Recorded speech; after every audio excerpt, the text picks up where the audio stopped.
আসসালামু আলাইকুম, সবাই কেমন আছেন? আলহামদুলিল্লাহ, আমরা ভালো আছি। আজকে বিকেলটা খুবই সুন্দর, খুবই ভালো লাগছে আজকে বিকেলটা দেখতে, এবং মন চাচ্ছে সে আগের মতো ঘুরে বেড়াই। এখন ইচ্ছে হলেও আসলে বাইরে যাওয়া পসিবল না, আর এই সিচুয়েশনে তো একেবারেই পসিবল না। আজকে বিকেলে মজাদার খাবার রান্না করব। সেই খাবারটি হচ্ছে ফুচকা। এরা অনেকেই আছেন যারা বাড়ি ফুচকা খান, আমিও একসময় খেতাম, তবে এখন এই সিচুয়েশনে আসলে বাইরে ফুচকা খাওয়াটা আমাদের কারোর জন্যই সেফ না। তাই ভাবলাম বাসায় ফুচকাটা তৈরি করব। আর যেহেতু বাসায় তৈরি করবো, তাই ভাবলাম আপনাদের সাথে শেয়ার না করলে কি হয়, আর আপনাদের সাথে শেয়ার করার জন্য আমি চলে আসলাম। চলুন যাই, দেখি কিভাবে ফুচকাটা তৈরি করছি।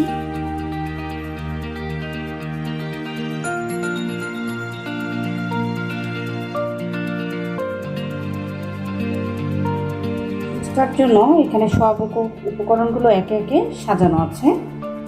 এখানে আছে সুজি হাফ কাপ আছে ময়দা, এখানে আটাও নিতে পারেন, তো ময়দা নিলে সফট হয়, ভালো হয়। এখানে আছে বেকিং সোডা 1/4 স্পুন, এখানে আছে তেলটা আছে 1 চা চামচ, আর এখানে আছে গরম পানি বা হালকা গরম পানি, যেখানে আপনি একটু আঙ্গুল দিয়ে রাখতে পারেন, সেরকম গরম পানি আছে 5 টেবিল চামচ। এই মেজারমেন্টগুলোই কিন্তু মেন। আসলে আমি অনেক ধরনের ফুচকার রেসিপি দেখেছি বা ফলো করেছি, তবে তার মধ্যে আমার কাছে এই রেসিপিটাতেই ভালো লেগেছে, এবং এই রেসিপিটাতেই পারফেক্টভাবে ফুচকা তৈরি করা যায়। আসুন দেখি আমরা কিভাবে রেসিপিটা দিয়ে বা এই উপকরণগুলো দিয়ে কিভাবে ফুচকা তৈরি করে। একটা বাটির মধ্যে হাফ কাপ সুজি নিয়ে নেব, তারপর এখানে অ্যাড করব হাফ কাপ ময়দা,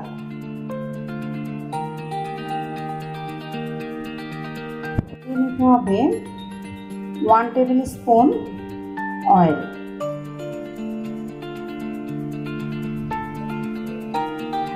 এবার টোটালটাকে মিক্স করতে হবে সুন্দর করে। এখন এখানে বেকিং সোডা অ্যাড করে ফেলতে হবে 1/4 টেবিল স্পুন,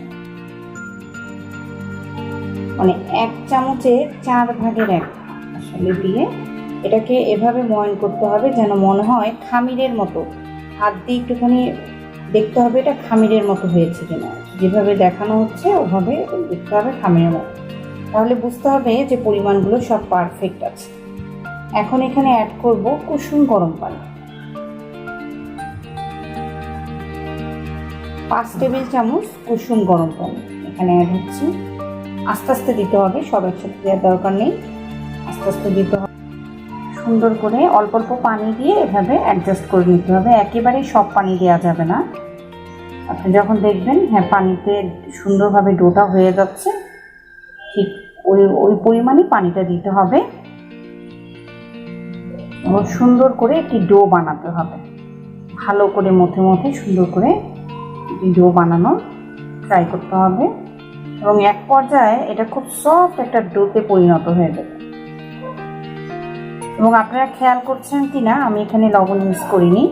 লবণ ইউজ করলে ফুচকাটা তৈরি করার পর একটু পরে চুপসে যায়। আমাদের অনেকের মনে এরকম প্রশ্ন থাকে ফুচকা চুপসে যায় কেন, তো লবণটা ইউজ করলে ফুচকাটা এভাবে চুপসে যায়, তাই আমি লবণটা ইউজ করছি না। যেহেতু আমাদের পুর যেটা থাকবে ডাবলি, সেটার ভিতরে লবণ থাকবে, মশলার ভিতরে লবণ থাকবে, এই কারণে আমি এটাতে আর লবণ ইউজ করছি। একেবারেই কমপ্লিট হয়ে গেছে, দেখেন আমি হাতে নিয়ে দেখাচ্ছি, একদম সফট একটা ডো হয়ে গেছে, দেখেন কত সফট। এই ডোটাকে এখন একটা ঢাকনা দিয়ে ঢেকে রাখতে হবে 30 মিনিটের জন্য। 30 মিনিট এটাকে ঢেকে রাখতে হবে, তারপর আমরা এটা দিয়ে বানাবো আমাদের সেই কাঙ্ক্ষিত। 30 মিনিট পর এখন এই বড় ডোটা থেকে ছোট ছোট রুটির মতো করে লাচ্ছি বানিয়ে নিব, ছোট ছোট করে একে একে কয়েকটা বানিয়ে নিব। এগুলি দিয়ে আমরা রুটি বানিয়ে তারপর ফুচকার শেপ দিয়ে এখন যে জায়গাটাতে আমরা এই রুটিটা বেলবো সেখানে একটু তেল মেখে নিব। তেল মেখে তারপর আমরা এখন ডোটাকে নিব, নিয়ে আমরা সুন্দর করে বেলবো।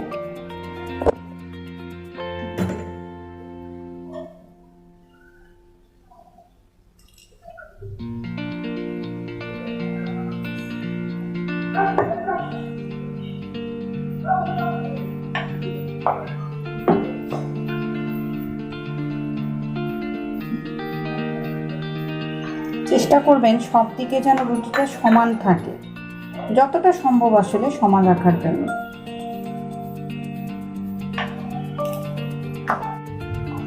এভাবে সুন্দর করে বেলে যখন দেখবেন পাতলা হয়ে আসছে তখন আর বেলার প্রয়োজন নেই।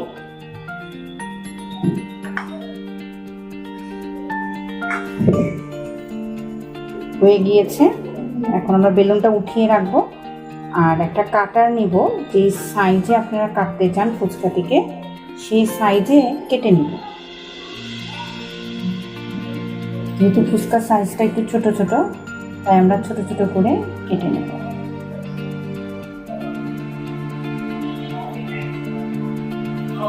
আপনারা যে কোনো কাটার দিয়ে কেটে নেওয়ার চেষ্টা করবেন। আর রুটিটা একটু বড় সাইজে করলে দেখা যায় একটা রুটি থেকেই আমরা অনেকগুলো ফুচকা পেয়ে যাচ্ছি।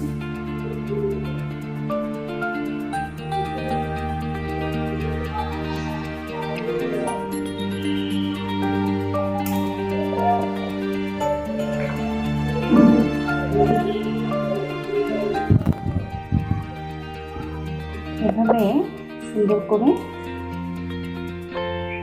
পুরাটুকু উঠিয়ে ফেলতে হবে। দেখেন ছোট ছোট গোলগুলো হয়ে গেছে এবং একটা প্লেটের ভিতরে এভাবে ময়দা ছিটিয়ে নিতে হবে। ছিটিয়ে আপনি ওই যে গোলগুলো বের করলেন কাটার দিয়ে সেগুলি রাখতে হবে, নাহলে ভাজার সময় আবার লেগে যেতে পারে।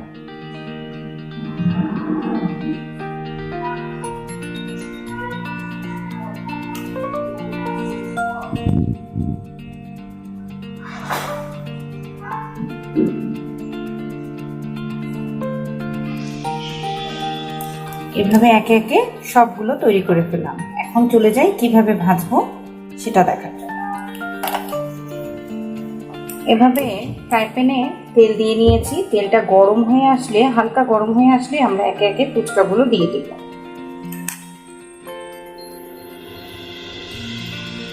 দেখুন গরম হয়ে আসছে তেলটা।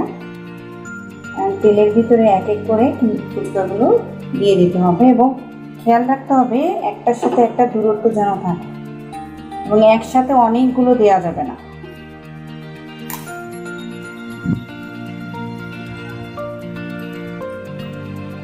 মাঝে মাঝে এভাবে নেড়ে চেড়ে দিতে হবে। দেখুন ফুচকাগুলো ফুলে আসছে।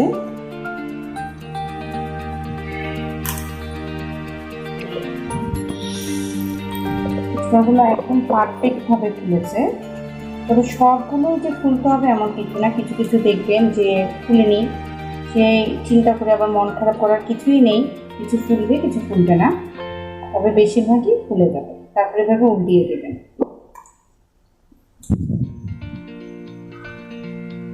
ফুলেছে, এভাবে নামিয়ে ফেলব। এখানে দেয়া আছে আমাদের ফুচকার পুরের জন্য যে জিনিসগুলো লাগবে তা এখানে দেয়া আছে। এখানে আছে চটপটি মশলা, এখানে আছে মরিচ ছোট ছোট করে কাটা, সাথে আছে ধনিয়া পাতা, আছে পেঁয়াজ কুচি, আছে 1 কাপ ডাল, আর আছে আলু, ম্যাশ করা আলু। তার ভিতরে পুরটাকে আমরা রেডি করছি। 1 কাপ ডাবলিটা সিদ্ধ করা আছে, এখানে লবণ দেওয়া আছে। আমি আগে বলেছিলাম যে আমরা কিন্তু ফুচকায় লবণ দিইনি, এই ডাবলিতে লবণ দেওয়া আছে। এখন একটি মাঝারি সাইজের আলু ম্যাশ করে নেওয়া আছে, সেটা নিয়ে নিলাম। এখন নিচ্ছি পেঁয়াজ কুচি, এখানে 2 থেকে 3টা পেঁয়াজ কুচি আছে। এখন নিচ্ছি কাঁচামরিচ কুচিগুলো নিয়ে নিচ্ছি। এখন নিচ্ছি সামান্য ধনিয়া পাতা। এটা আমাদের রেডি হয়ে গিয়েছে, ডাবলি যেটা আমরা বানালাম। এখন আমরা টকটা রেডি করব। এখানে তেঁতুল গোলানো আছে, এটার সাথে অ্যাড করছি আমরা 1 চামচ চিনি,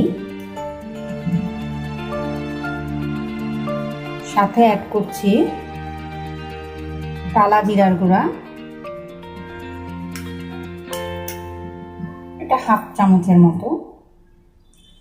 এখন দিচ্ছি বিট লবণ, বিট লবণও 1/2 চামচের মতো দিতে হবে। এখন দিয়ে নেব মরিচ গুঁড়া, এটা এখানে আপনারা শুকনো মরিচ টেলেও দিতে পারেন। 1/2 চামচ শুকনো মরিচ, লবণ দিব এখন,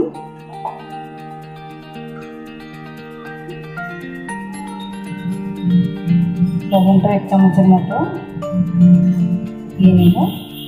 আর সবগুলো উপকরণ দিয়ে সুন্দর করে আর একটু পানি লাগবে, একটু বেশি ঘন হয়ে গিয়েছে, আর একটু পানি অ্যাড করব। পানি অ্যাড করে সুন্দর করে নেড়ে চেড়ে তৈরি হয়ে গিয়েছে আমাদের টক। এখন আমরা পরিবেশন করে দেখাচ্ছি আমাদের টোটাল ফুচকাটা কেমন হয়েছে দেখতে। তৈরি হয়ে গেল আমাদের সেই কাঙ্ক্ষিত ফুচকা। আমি সার্ভ করে আপনাদের সামনে হাজির হলাম এবং ফুচকাটা খেতে কিন্তু ভীষণ মজা। বর্তমানের এই সিচুয়েশনে আমাদের কারোরই বাইরে যেয়ে খাওয়াটা পসিবল হচ্ছে না এবং আসলে খাওয়াটাও ঠিক না, স্বাস্থ্যসম্মত না। তো আমরা যারা ফুচকা পছন্দ করি তারা বাসায় এই সামান্য উপকরণ দিয়ে চটজলদি তৈরি করে ফেলতে পারি এই ফুচকা। এবং বাসায় তৈরি ফুচকাটা আমি যেটা দেখলাম ভীষণ মজা। আশা করবো আপনারা সকলেই ট্রাই করবেন এটা বাসায় তৈরি করতে। এবং আমার রেসিপিটি যদি ভালো লেগে থাকে তাহলে অবশ্যই আমার চ্যানেলটিকে সাবস্ক্রাইব করবেন এবং লাইক করবেন এবং অবশ্যই কমেন্টস করবেন। আপনাদের কমেন্টসের আশায় আমি সব সময় থাকি। আপনারা ভালো বলছেন না মন্দ বলছেন, আমি সব সময় চাচ্ছি নিজেকে গুছিয়ে নেওয়ার জন্য। তো আজকে এই পর্যন্তই। ভালো থাকবেন, সুস্থ থাকবেন। আল্লাহ হাফেজ।